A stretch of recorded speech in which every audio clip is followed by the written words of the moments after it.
बिस्मिल्लाहिर्रहमानिर्रहीम। शुरू अल्लाह के नाम से जो बड़ा मेहरबान नहायत रहम वाला है।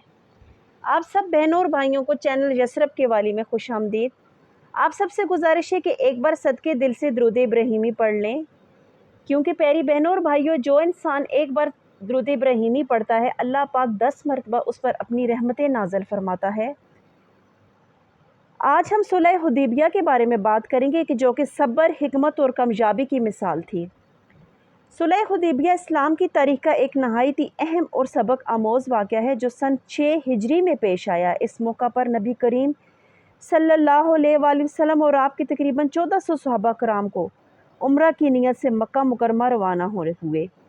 आपने जंग का कोई इरादा नहीं किया, बल्कि सिर्फ बैतुल्लाह का तवाफ़ आपका मकसद था, मगर कुरैश मक्का ने मुसलमानों को मक्का में दाखिल होने से रोक दिया।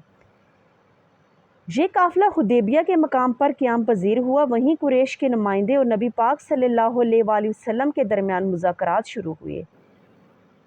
आखिरकार एक मुआहिदा तय पाया, जिसे तारीख़ में सुलह हुदैबिया कहा जाता है। इस मुआहिदे की चंद जो अहम शराइत थी वो ये थी, यानी कि दोस्तों, सुलह हुदैबिया से मुराद है कि नबी पाक और उनके साथियों ने, यानी कि 1400 सहाबा कराम ने उम्रा की नीयत से मक्का मुकरमा जाना चाहते थे, मगर जो कुरैश मक्का थे, उन्होंने मुसलमानों को मक्का दाखिल होने से रोक लिया। जब ये काफ़िला हुदैबिया के मकाम पर पहुंच गया था तो वहाँ कुरैश के नुमाइंदों और नबी पाक के दरमियान कुछ बातें हुई थीं, और उनमें से जो चीदा मुआहिदे थी, या उसकी जो अहम शराइत थी, वो मैं आपको सुनाती हूँ। नंबर 1, इस साल मुसलमान मक्का में दाखिल नहीं होंगे, बल्कि अगले साल उन्हें उम्रा की इजाज़त दी जाएगी। अगर मक्का को कोई शख्स इस्लाम कबूल करके मदीना जाएगा तो उसे वापस मक्का भेज दिया जाएगा, मगर अगर कोई शख्स जो मदीना के मुर्तद हुआ और मक्का जाए तो उसे वापस नहीं किया जाएगा। नंबर 3, दोनों फरीक 10 साल तक एक दूसरे के खिलाफ जंग नहीं करेंगे। नंबर 4, दीगर कबाइल को इख्तियार होगा कि वो चाहें तो मुसलमानों या कुरैश में से जिसके साथ चाहें मुआहिदा कर सकते हैं।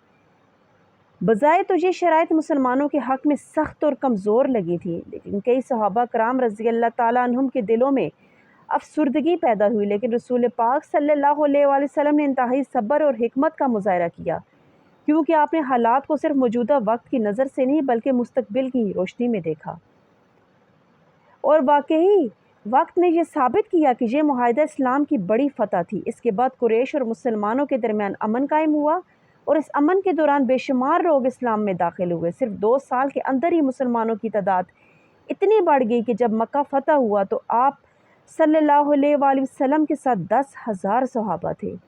उस वक्त तो मुसलमानों में अफसुर्दगी फैल गई थी सहाबा कराम में, लेकिन नबी पाक को मुस्तकबिल उनका अच्छा दिखाई दे रहा था, और उसका फिर ये फ़ायदा हुआ कि बहुत से लोग इस्लाम में दाखिल हो गए और मुसलमानों की तादाद इतनी बढ़ गई कि जब मक्का फ़तह हुआ था तो आपके साथ 10,000 सहाबा थे।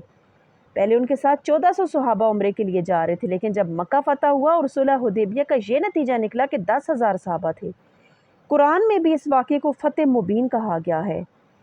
सूरत फ़तह की आयत नंबर 1 है, इन्ना फ़तहना लका फ़तहन मुबीना, यानी कि बेशक हमने आपको एक वाज़ेह फ़तह अता फ़रमाई। प्यारी बहनों और भाइयों, सुलह हुदैबिया हमें यह सबक देती है कि कभी कभी